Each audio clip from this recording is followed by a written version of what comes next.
we go. Hold your ears, folks. It's showtime. Hey, folks, welcome to the Generational Gap. I am Robert, your resident Gen Xer. Way over there on the other side, far and away, is John, your resident millennial, sporting the G Gap merch. I like it. I like it a lot. And between us, sandwiched in, like the cream to our Oreo, we have tonight with us the R-rated conservative. Welcome to the show, RRC. Great to have you. How's it going, gentlemen? I'm very glad to be here. It's going good. I've had well, maybe some better days, but not much. I mean, it's all right. Yeah, it's good. So welcome to the show.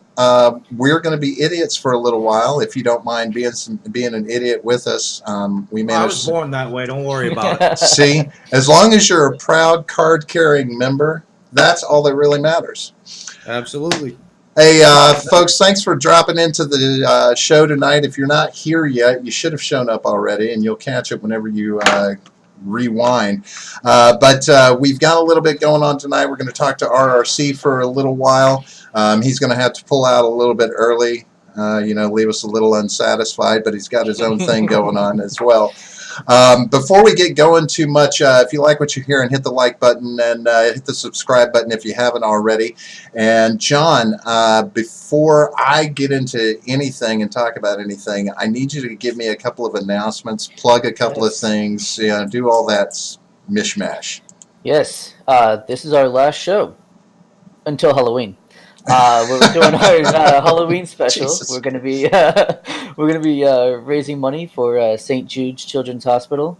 So we'll be going from 9 p.m. Eastern to midnight, and this is the last time I'm gonna be able to tell you guys about it until it happens. So make sure you're there. Get your wallets ready, and have some fun because it's gonna be great. I can't wait. We've got some fun stuff planned. And then we've got Friday, December 6th. We'll be having our 12-hour live stream for Toys for Tots, so that we can get some toys to some needy kids who might not otherwise get any on Christmas. So that's all we've got going so far. I'm sure we'll do a New Year's thing again, but so far that's all we've got. Also, I am tomorrow not night, kissing you on New Year's again. Damn. Tomorrow night we've actually got Freedom Scoop group meeting on Stephen Ignoramus' channel. So we'll be streaming over there with the two of us, Jay Edgar, Stephen, obviously, Jake from Freedom Scoop, and maybe even Wyatt from Roundtable Decision, who's in the chat. He's up in the chat. What's up, Wyatt? Right. Welcome. So hopefully we'll all be able to get in there. So that'll be a lot of fun. We got all that going on. We got a lot going on this week. I've got 5 streams this week? Something like that. It's ridiculous. You cheat on me. You cheat I know, on me. I do. No, I just get passed around like a whore, you know. I just understand. I understand. I talk too much, so they never pull me. They always tap you. So you're the cheating whore in the relationship. That's right. So. But it's an open relationship. I we keep swing. coming back though. I don't know why. We're swingers. What can we say? Yeah. Thanks for being my hot wife, John. And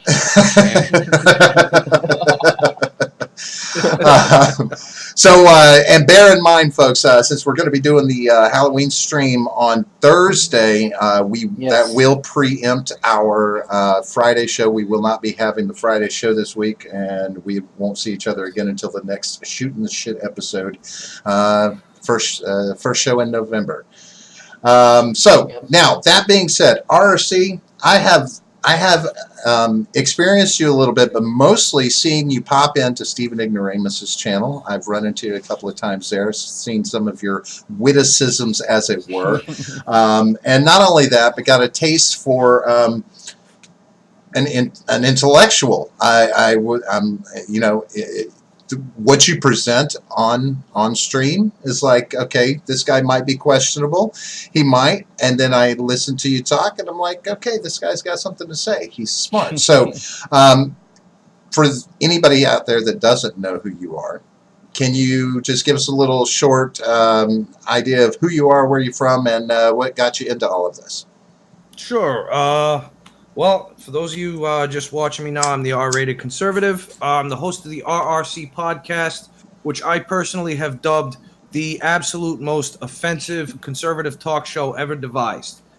We are Monday, Tuesday, Wednesday nights at 10 o'clock. I've been doing this, I would say, for about, I've been into it for about 6 months.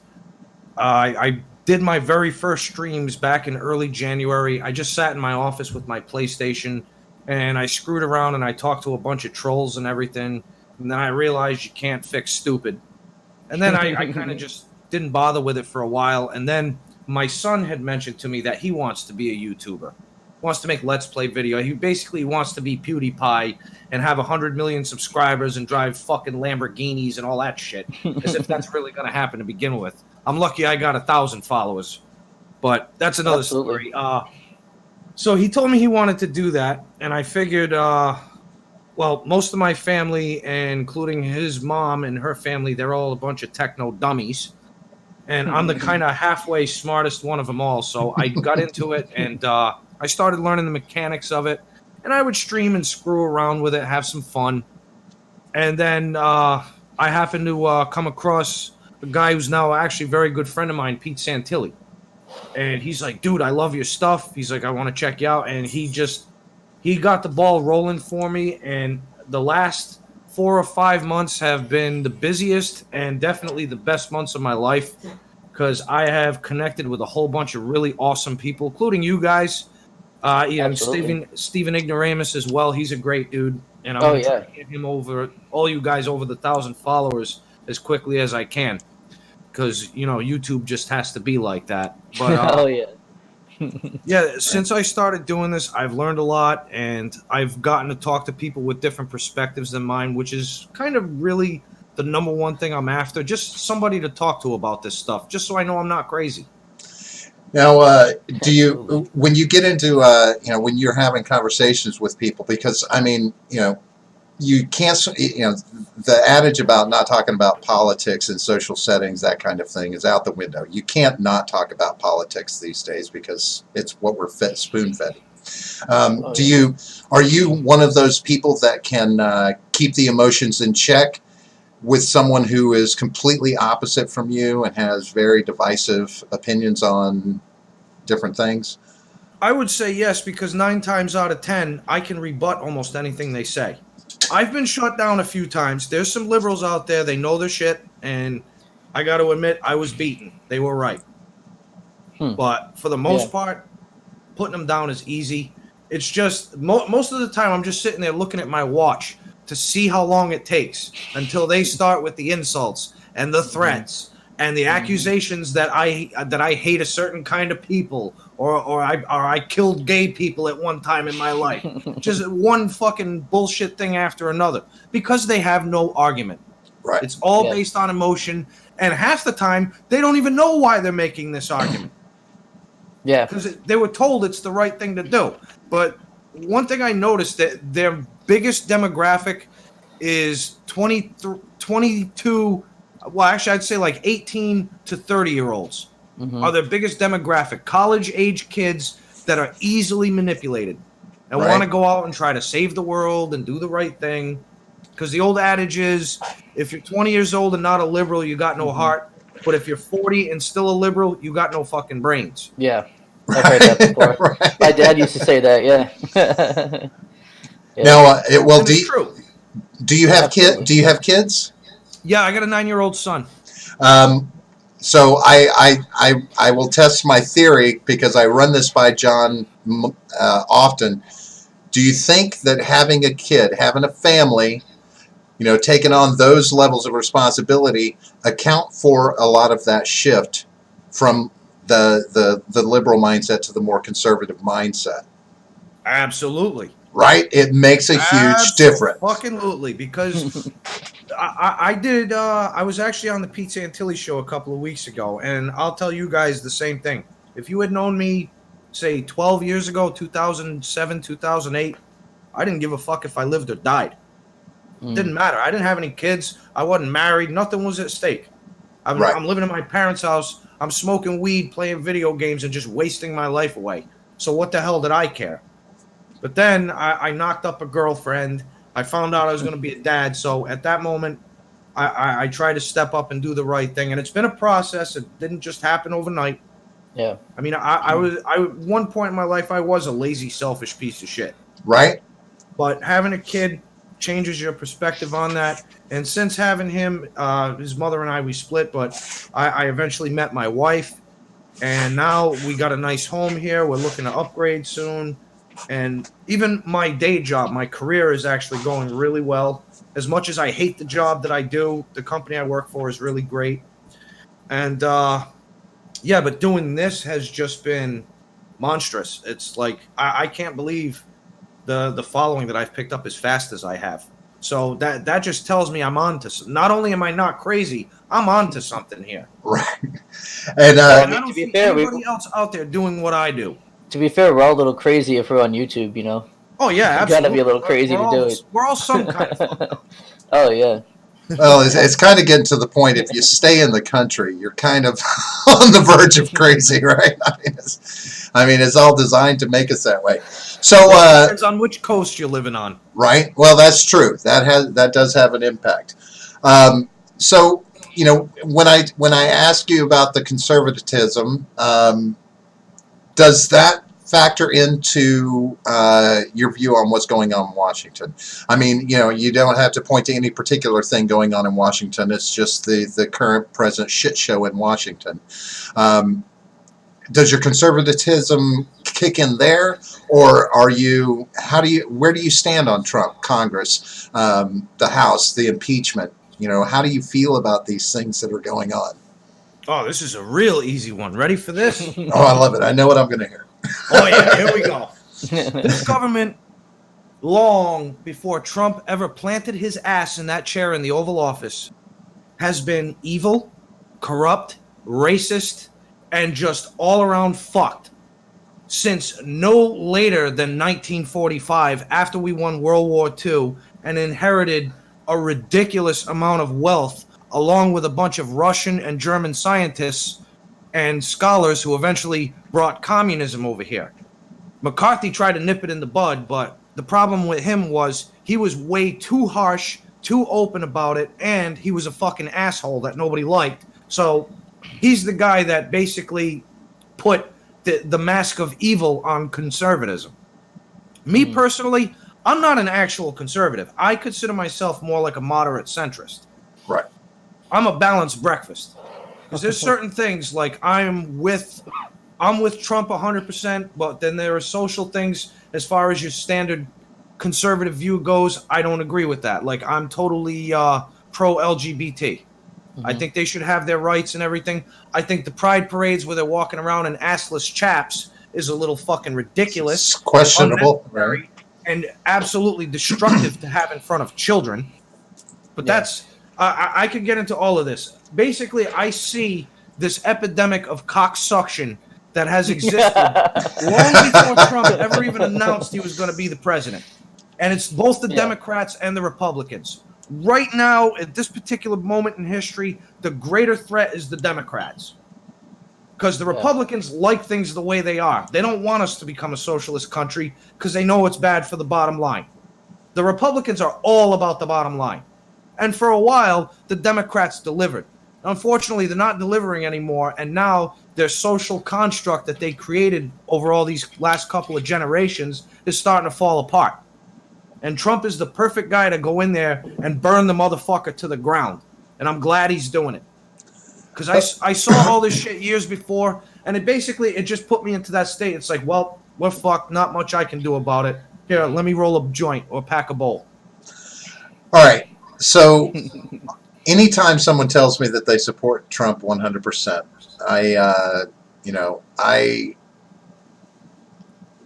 have to ask this question. Do you support his tactics, though? Like, do you 100% support his tactics and how he does things? And so are you doing that from a mindset that you believe everything he's doing is calculated? Yes. Okay. All of this is a well-planned. He spent 40 years writing this playbook. And he's been studying them night and day. And he knows every move to make precisely how to make it to get a very specific reaction out of the government construct as well as the news media. He's intentionally baiting them to make them hate him, because while all this is going on and you have this big scare, oh, impeachment's coming, all of a sudden, one of these days, we're going to wake up in the morning and we're going to find out that 50 Congress members were just arrested. That's really what that be nice? I think is going to happen, because he's the only guy with the balls to pull something like that. There is nobody else walking the face of the earth right now that is eligible to be the American president that would do this. He does it because he's one of the most famous Americans in the world. He has connections to protect him everywhere. So if anything ever happens to him or they try to go after his family, you're going to have numerous government organizations from all over the world coming in here and taking out our people, and it's just going to descend into chaos and war. And not to mention, if they really had something that he did was illegal and shady and all of this, they'd have already pinched him for it, because they're just dying to get him out. Because they know their days are numbered. I don't think they can get him for anything, because any kind of investigation just uncovers more of their own corruption. Exactly, as well. and that's what he's doing. Yeah. Here's one to think about. Do you remember a while back when a court ruled that he was not allowed to block anyone on Twitter that criticized him? Yep. Do you ever think he threw that one intentionally? To Set the precedent, because now if any of them try to block conservatives, or it sets a precedent, you try to censor somebody's voice of criticism, there's your court reference right there. Yeah, but and I mean, they they even do be applied to the platforms themselves if you get a good enough lawyer to fight the case.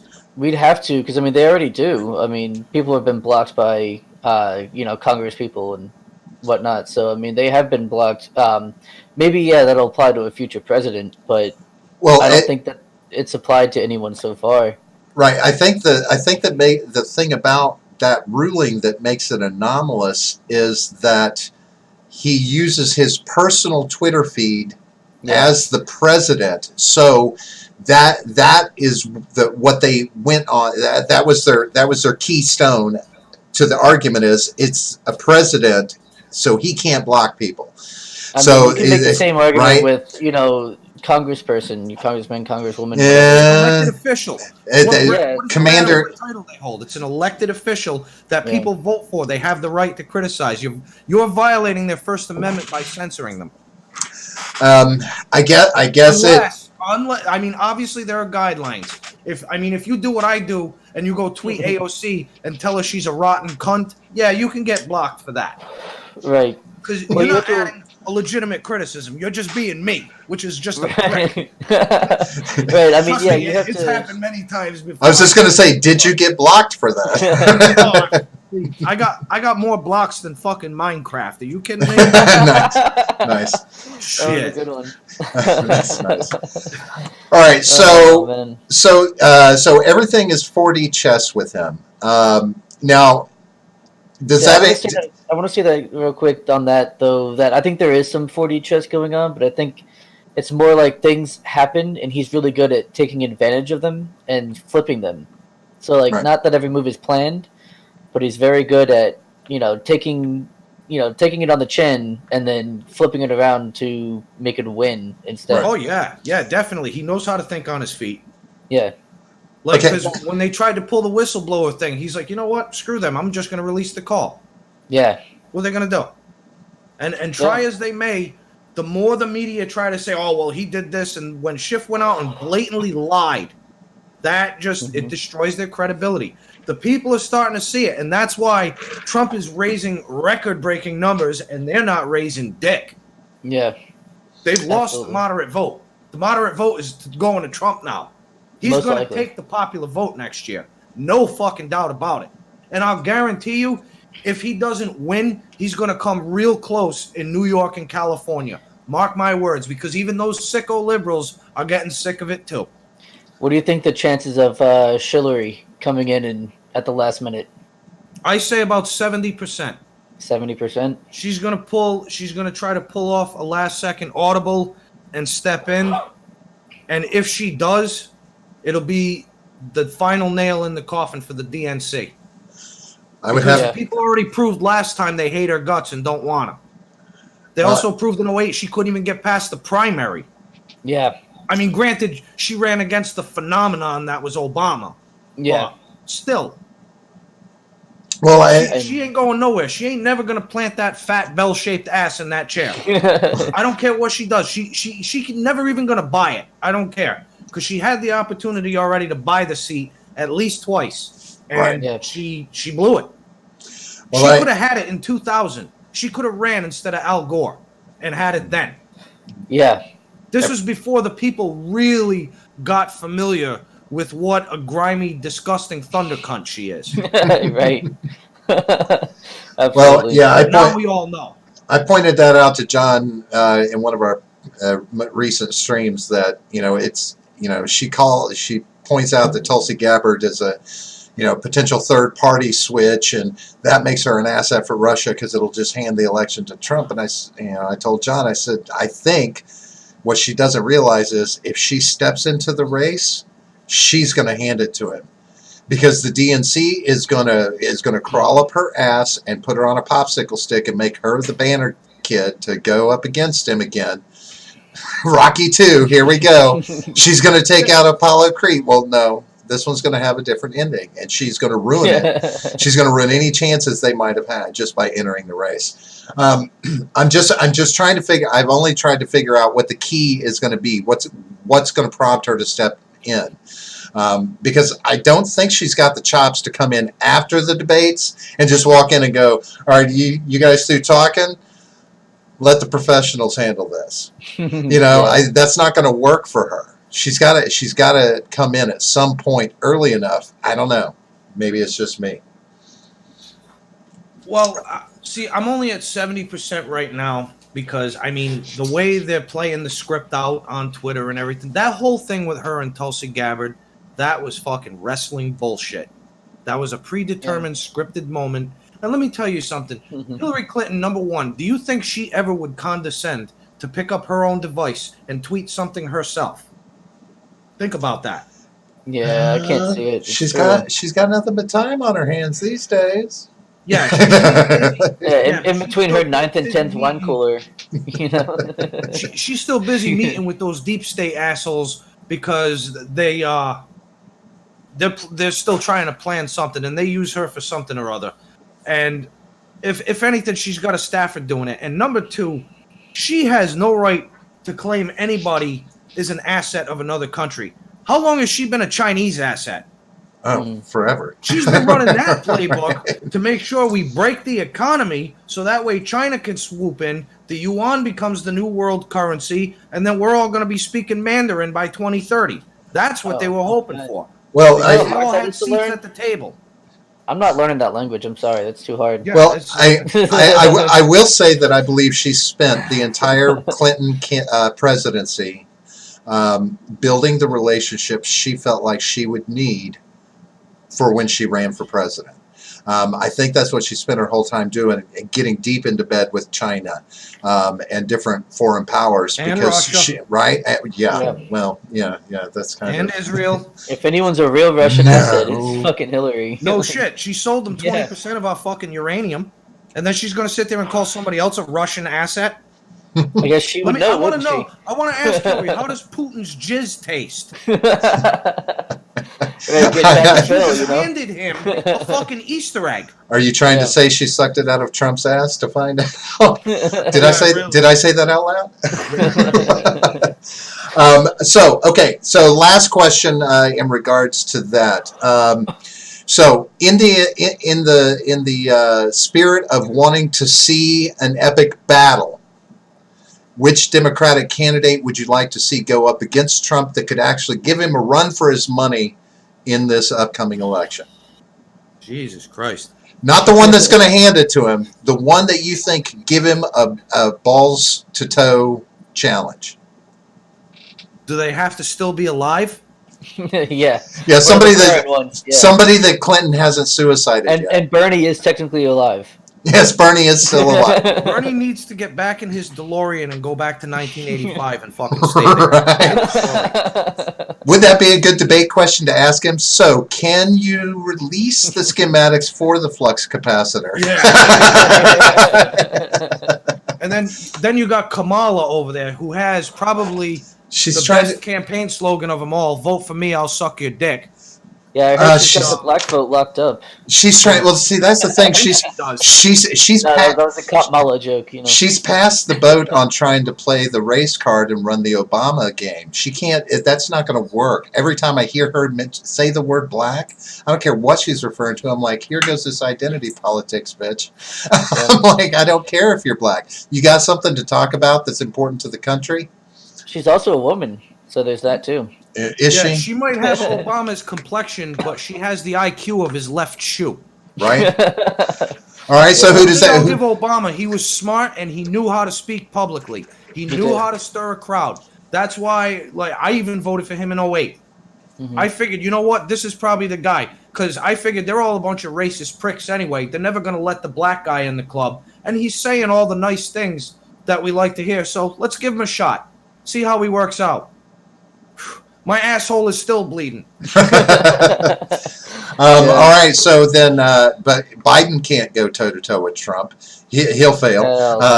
Bernie could have done it in 2016. By next year. Right? Bernie could have done it in 2016, but I don't think he's got the I don't know. Bernie would have done it. He could have. Yeah, but absolutely. I don't know if he can now. I mean, is there anybody that can stand toe-to-toe with him then in that capacity from this Democratic pool? Andrew Yang might have a chance to, if he, keeps I think he's too soft-spoken. I don't think he's willing to stand up for himself enough. I don't know, man. That's what we've seen in the debates and how he speaks normally. He's too level-headed and soft. Well, his biggest problem is especially when it comes to that far left vote. I'm not sure how influential that is. They look at Yang as another Trump because he's a businessman, right? But not crazy. He's got the right policies though for the far left. Yeah, he does. I mean, he's got policies that are speaking. He's got people. He's going to take your AR-15s. He's going to, I think he's got a healthcare for all kind of deal. LGBTQ rights and all that. Legalize marijuana, release all the prisoners. Legalize marijuana. He's got all the right policies for the far left. I don't know. To me, he reminds me of the kid Data from the Goonies. I know. Yes, I see that. A nice little gimmick, some comic relief, but not somebody to take seriously. Well, along with Jughead O'Rourke. Oh God! Yeah, he's fucking Jughead. Like seriously, he is useless as tits on a grandfather clock. What a 14-carat asshole that cocksucker is. Seriously, who finances this guy? Yeah, I don't know. I really want to know. Is it fucking? It's got to be fucking like ISIS or something financing him directly to be the guy that goes, oh hell yeah, we're gonna take your AR-15s. Yeah, that was. But he was he was pandering to his local base when he said that. Yeah. Ultimately, that's all he was really pandering. He was pandering to the immediate Texas area because he had just dealt with that shooting in El Paso. And what about the bullshit logic? Listen, you could have a fucking Civil War style battle break out in Texas. The instant you start talking about taking their guns, I was like, you're done. I'm like, you're from fucking Texas, and you're hoping to get support for that. I mean, what are you talking? It has he been didn't grow up in Texas, right? He looks and sounds like a California guy. Right. Yeah. Seriously, he's probably lying. Just like the AOC, she said she grew up in the Bronx. The bitch grew up in fucking Westchester. She grew up in the suburbs. Sandy Ocasio in her high school yearbook. Now all of a sudden, she's fucking Alexandria Ocasio-Cortez. Are you fucking kidding me? Just be yourself. This is why we hate you. It's wrestling bullshit. Right. Think about it. Fake names, fake backstories, fake storylines, predetermined outcomes. It's fucking wrestling. And there you go, John. You didn't even have to ask the question, please. Yeah. Stephen told us on Friday to ask you about your wrestling politics analogy. And I think we just got the answer. Well, I can go on for hours about it, dude. Just to break it down step by step. They must hire the same writers that Vince McMahon's been using for the last 20 years. Because they follow the exact same formula and steps and time frame. It's amazing. That's true. Tulsi did weekly intervals. Tulsi did just cut a promo too, didn't she? Yeah, that's what they do. Those debates are basically their one spot to cut promos on each other. And I gotta tell you, ain't none of them no fucking Stone Cold or Rock or Hulk Hogan. Right. None of that. They're all fucked. I mean, you look at. I mean, even now, like watching fucking Donald Trump step in, it's like Stone Cold Steve Austin battling the New World Order from the 90s. It's like that spirit is starting to come back. And here it is right here. I still have this shirt 20 years later, and I wear it every once in a while. But the reason being is, like, I remember the late 90s. I was junior and senior in high school when all of this was going on. Obviously, our political scene was a joke. Our economy was good, but it was just about to turn to shit. And the American spirit, we had balls. We didn't give a fuck. We stood up. We swore. We said whatever the hell we wanted to say. We didn't care. Races were actually starting to get along because we were getting over the whole racist thing. And I'll tell you what, Dave Chappelle did more for race relations with 2 seasons of Chappelle's Show than any Democrat policy did for 50 fucking years. Absolutely, he did, yeah. For some reason, His sketches were brilliant.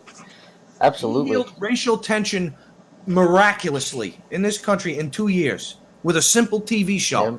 And now it was he's the wildest and craziest show of all time, I would have to say, just for the shit that he did and talked about. But you know what? It got everybody's attention, and it got everybody thinking, and it got everybody talking. And it was actually giving people a little bit thicker skin. Right. And then Obama came along. Something went to hell, right?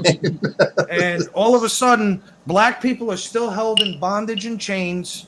And let's see. Every other type of, like, racial suppression imaginable is existing every day in the country. Yeah, and you know what? Your party proved to be the ones that were doing it this whole fucking time. So what's your excuse?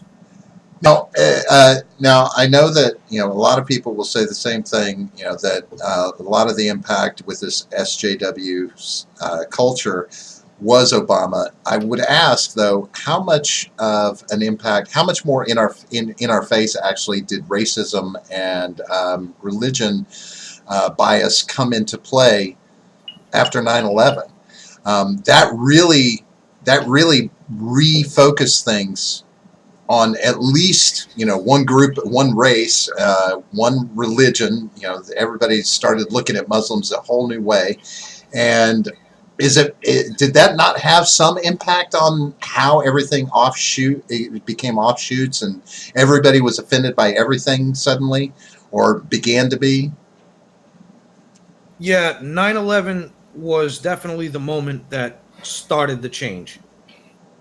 Obama came in. By the time he stepped in, that was when things really started to escalate.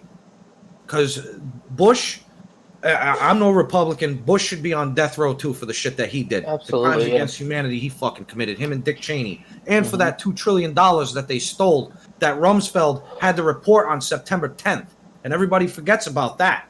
Right. I was watching the news that morning. I remember that fucking story. And then the next day, all of a sudden, we're under attack. Oh, gee, what a fucking coincidence. And I was even saying it that day. I wonder if it has to do with the money that got stolen out of the Treasury. Why they're doing this. And that's when I came up with the distraction by design theory. Because anytime the news media starts poking into something that's going to fuck somebody, there's a mass shooting or a terrorist act or Osama bin Laden gets killed or some bullshit like that. Because you remember when Trump was really pushing Obama, where's the fucking birth certificate? That's when Osama got whacked. Right. What a coincidence. Amazing. Right. It only took 10 years to finally find him. And then when the Fast and Furious story really started hitting the mainline news, Colorado movie theater shooting. How about that? Yeah. And when Benghazi came along, what was the shooting after that one? Within 3 weeks of Benghazi, there was a mass shooting on our soil, just to distract. They thought it was just going to pull away, the story would get buried, and they could just move on. The problem is people like us, we don't forget that story that ran for 5 minutes, and we're going to keep asking about it.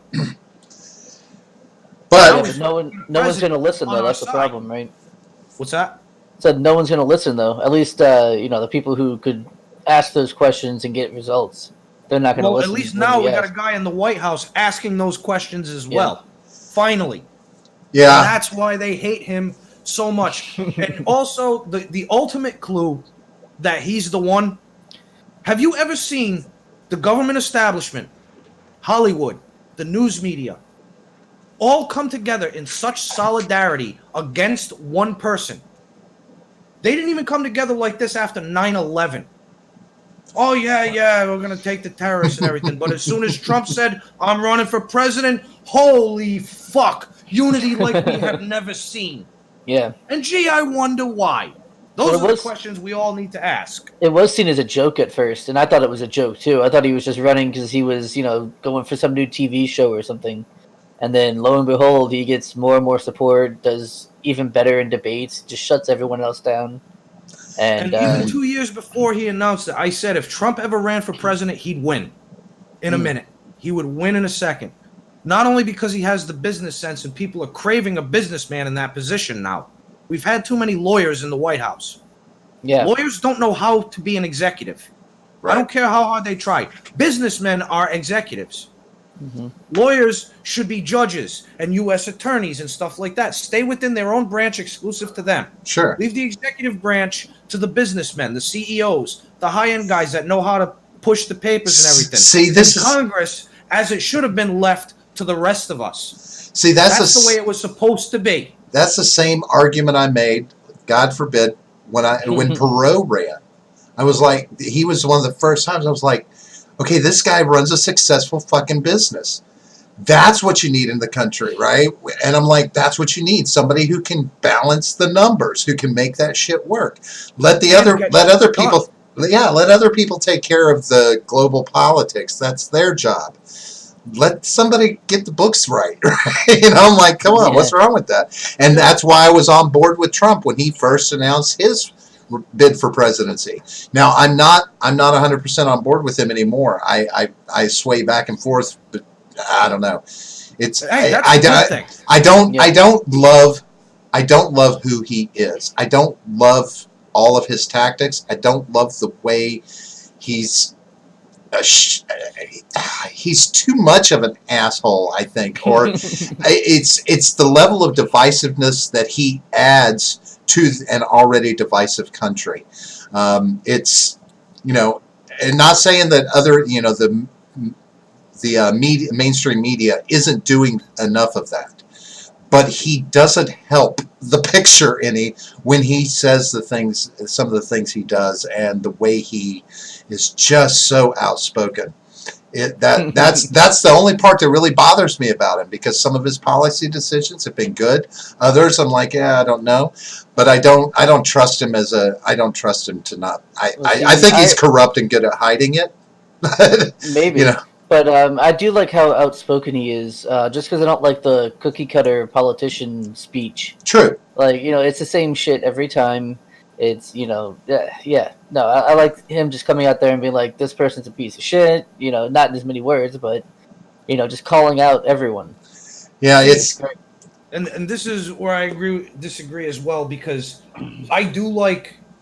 See, as far as Trump's personality and everything as a person, yeah, he is a fucking asshole. He always was.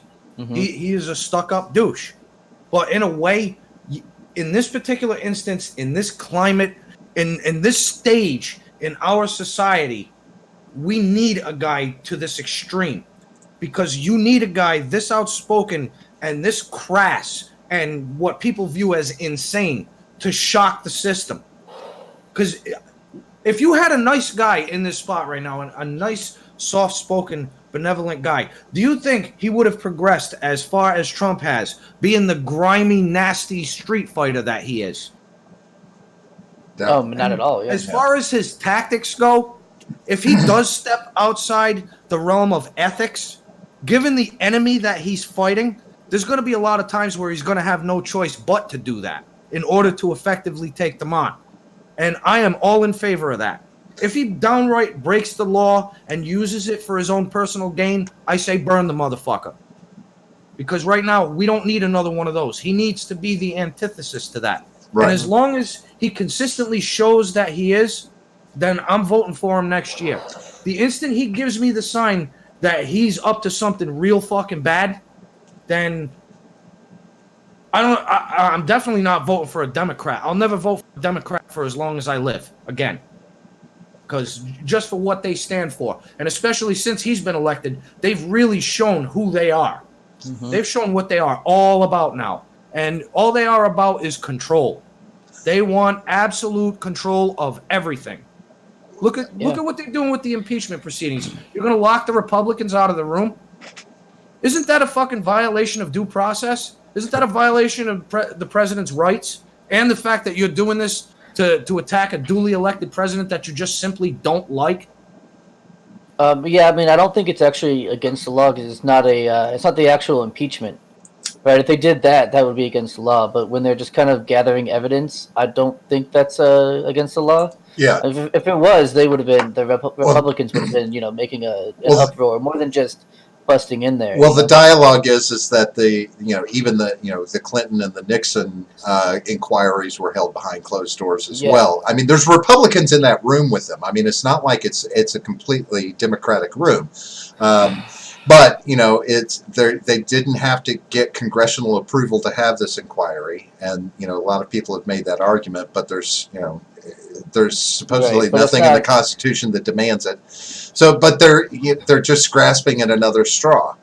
So it's they've gone too far. They've really destroyed themselves. And that's the sad part about it is I think that's ultimately all the rhetoric forces you to take a side in this, and that creates so much divisiveness. I don't want people voting on party lines, and that's what it's going to come down to again. Is I've got to vote Republican to keep Trump in, or I vote Democrat to keep Trump out. It's not like we're voting on policies right now. Yeah, I don't like the idea of voting against someone instead of voting for them. Right.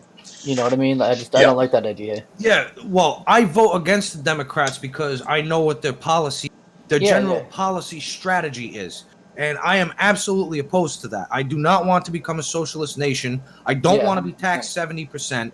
I don't want to have to live in a state where I now live, where if you use the word bitch in public, you can be arrested and fined or even imprisoned. That's insane. Offenses. That's insane. That's insane. That's fucking insane. I'm sorry. There's no way that law will pass. That's not a fucking violation of the First Amendment if there ever was 100%. one. 100%, yeah. It's absolutely 100%. Yeah. What I want to know is who's going to do something about it now. Well, I think I may have to be the guy that starts to advocate. Well, why don't you go be the first person? Be the first person arrested for that, and then take it all the way up to the Supreme Court. Set the precedents. Because they will rule that that's against First Amendment rights, and they will. I know the Supreme Court would stand behind that.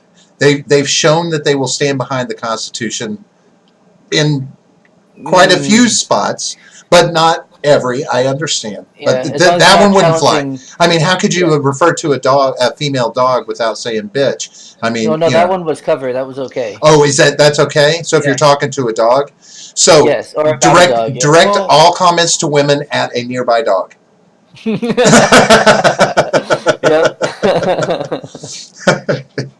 Well, Elizabeth Warren is my senator, so.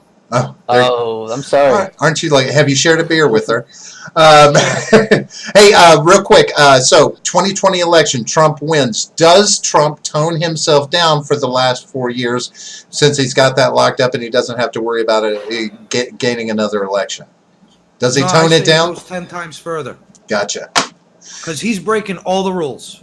Yeah, I'm not going to say that doesn't make me a little nervous, but it makes me a little nervous. But at least I would rather have at this point. I would rather deal with the evil I don't know compared to the evil that we do know. Because where we do know, we are guaranteed inevitably to head somewhere real bad. With Trump, we don't know for sure. And at this point, what do we have to lose? Either we're fucked or we're fucked. Right. Well, so. Yeah. We've got our virginity to lose. So, that being said, I know you got to get out of here because you got a stream that's getting ready to go on. So, if you want to take a moment and plug yourself right here on screen for everyone, please go ahead. All right, absolutely. Thank you, gentlemen. You can find me on my main channel on YouTube, which is the R-Rated Conservative. I also have a backup channel called the RRC Podcast channel. I also stream live on the Pete Santilli 2 channel every week. If you go to my main channel, you'll be able to find it. And you can check out my website, rrcpodcast.com. And you'll see links that refer to RRC downstairs in our description. So please check that out. Get on his stream, check him out, subscribe, and watch what's going on. Because if you think he's got a lot to say on here, man, you ain't seen nothing yet. All right. John, real quick, 2 shameless date plugs. We've got something coming up Thursday. Yes. What is it? Thursday is our Halloween stream. We're going to be raising money for St. Jude's Children's Hospital. That's from 9 p.m. to midnight Eastern Time. And then we've got Friday, December 6th. We've got a 12-hour live stream, tentatively noon to midnight. We'll be doing that one for Toys for Tots. Sweet. That being said, we are going to be here, like you said, on Thursday for our stream. No Friday stream this week, and then we'll be back again on Monday at 9 o'clock for our regular Shootin' the Shits episode. RRC, thank you so very much for gracing us with your presence. It was awesome having you here. A lot of good things were said, and hopefully we'll stay on the air. But thank you for testing our parental controls for us and making sure they work. Thank you very much, guys. I do appreciate it. No problem. Absolutely. Folks, we're going to get out of here. Don't forget to hit the like button, hit the subscribe button. Look for us on DLive, Periscope, Twitch, Smashcast. John, they can find us on Twitter at, I believe it's what? At the Gen Gap P. And you can also find our Discord link Down down below. below. And, of course, Freedom Scoop, which has a link to our merch store where we can get a nice little shirt like this and a nice little coffee mug like this. Nice. Yeah. So make sure you go out there and get your own. It helps support us. Help me buy some more of this whiskey. I'm fresh out. So, if you could buy a shirt like right now, that'd be great. Yeah, we'll be back Thursday for some Halloween shenanigans. All right, cool. So we're going to get the hell out of here. Thanks a lot for joining us tonight, folks, and peace out. See you guys.